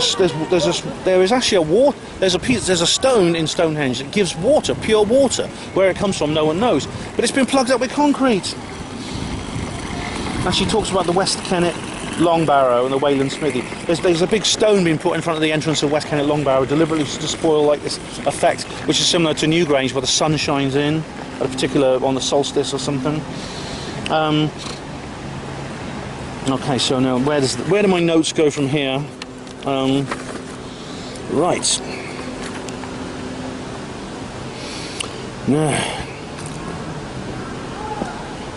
No, that's just going back to. Well, there's some stuff here from Contact in the Desert. I've been using this piece of paper for bloody ages. Here we are. Yeah. She believes that the long skull people, she said this before, the long skull people, which was short and had different shaped skulls, a bit like the Paracas skulls, they built the original first phase of Stonehenge. Then the round skull people, which is basically humans, but they're much bigger than they are now. I mean, we used to be much taller. We redesigned Stonehenge afterwards. Well, not we, I mean, this was like 5,000 years ago, you know what I mean, our species. And this was after they defeated the long skulls in some kind of war. There's lots of dead bodies, including long skull, with fractured skulls as if they'd been beaten, executed. And this is really weird, because then she goes on to Mars, and she's found things on Mars that are similar. I'm not just talking about that Richard Hoagland thing, the Avery connection, where if you superimpose a map of Avery over Cydonia, that the features fit. It's not just that. It's there as seasonal axis. See, the Mars' seasonal axis and rotation are very similar to the Earth's. It's slightly off. The day is about 40 minutes longer, and the seasons is about a couple of extra degrees. But there are ley lines on Mars. There's the D&M Pyramid and Cydonia, which is on the prime, which is 40 degrees off the prime meridian. If you put the prime meridian on Mount Olympus, the big volcano, and of course there's the Apollo Stone Circle. Now this was I mean, you know what I think of the moon landings, but there is a structure on the moon. Surveyor 3 actually found it too, which looks like a stone circle, like a megalithic site on the moon. Can you believe it? Fascinating talk there by Maria. Simon Parkes. Now this is interesting. Simon Parkes announced that this was his last ever Awaken Aware event. He's never going to speak here again because he thinks things are changing and he's going to have to start doing his own meetings. And he says there's Nirvana Jasara and the RV. I can't remember what RV stands for. He says it's a very dynamic situation.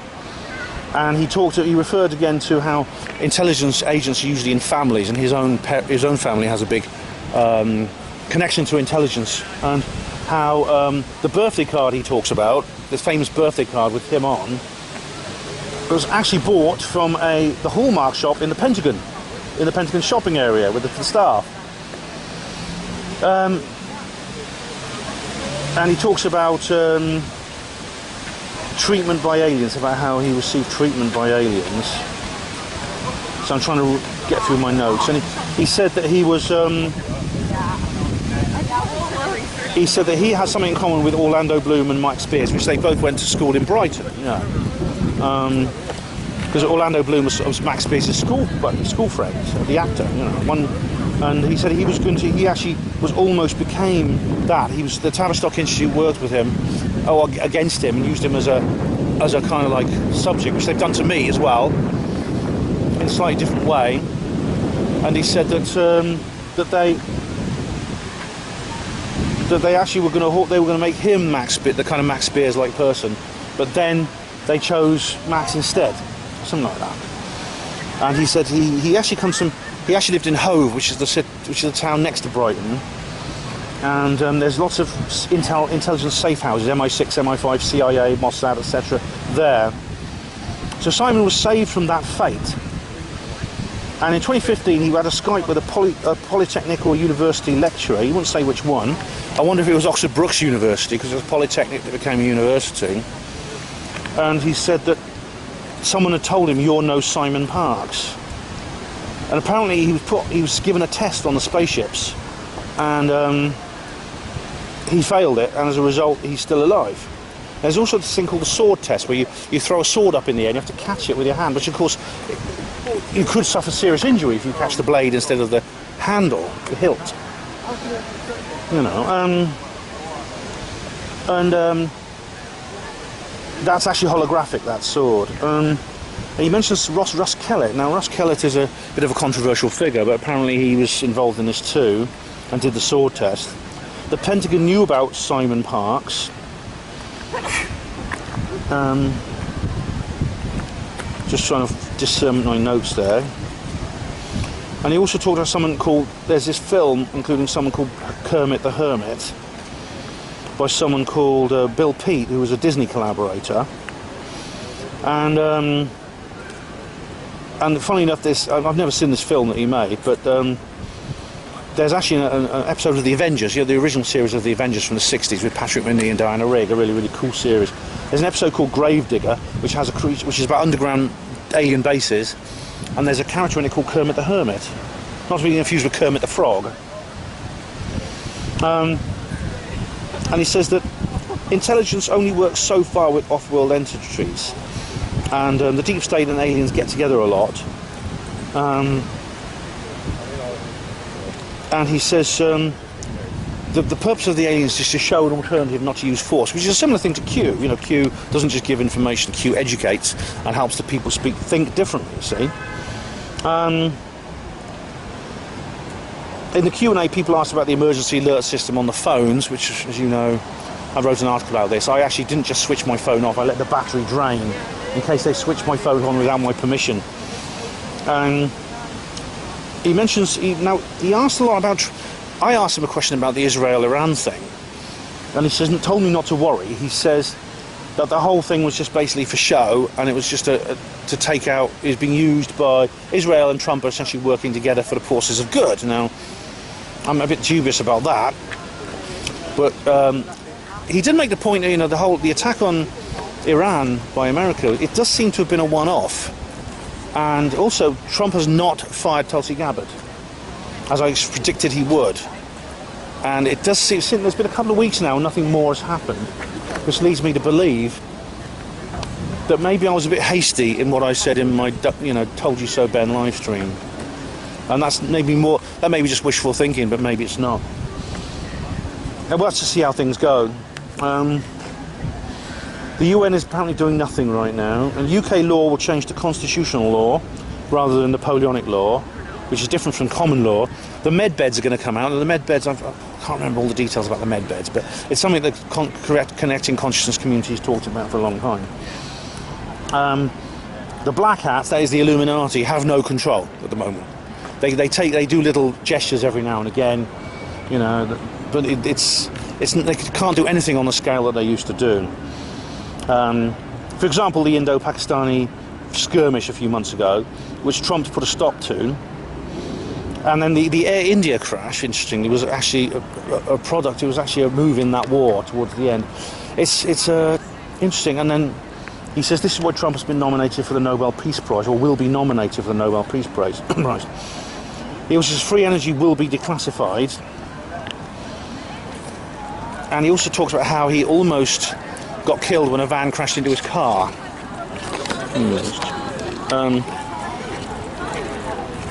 He says that there was something on it called ICU. Now, ICU is a company that apparently works with the Department of Defence or Ministry of Defence a lot, and intelligence agencies.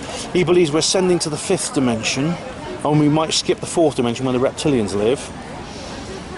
And he says the UK is currently a year and a quarter behind the USA, which seems unlikely with Starmer in control. But he says, don't worry. He says there's going to be a general election within a year. I bloody hope so. Because, well, we're not due one for another 4 years. But God, if one can come sooner, good. And he says Farage won't win a majority, but he'll reach a point where he can join a coalition with the Tories and then become Prime Minister that way. I believe when I see it. And that Trump will do disclosure after the midterms, which is in like about a year and a half's time. Assuming he wins the bloody Congress, but he keeps the Congress. I don't know if he will. And he talks about how when he was a Labour councillor, this is not a surprise to me, and I've heard it before. The reason Labour stopped council tenants from buying their houses, which is Margaret Thatcher brought in a scheme for council tenants to buy their houses. He said because he knew that if people bought their houses and got out of poverty, they'd stop voting Labour. Yeah, and that's unfortunately not a surprise to me. In a sense, Labour need people to be poor so that they'll vote for them in the hope that they'll get them out of poverty. It's sick. It's an evil deception, but that's what these people are like. Not that I'm a Conservative. I don't support the Tories at all. They're slightly less revolting than Labour, but only slightly. Someone asked about Epstein. Is that all going to come out? And he says, yeah, it will be.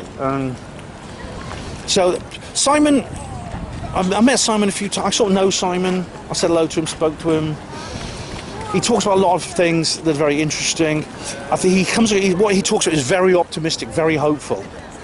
And it's very enticing for someone like me to say, yes, this is true. Because I want it to be true so badly. I mean, the whole Trump Q thing is another example of that. Now, of course, just because it is a very, very enticing and attractive proposition does not mean that it's false necessarily.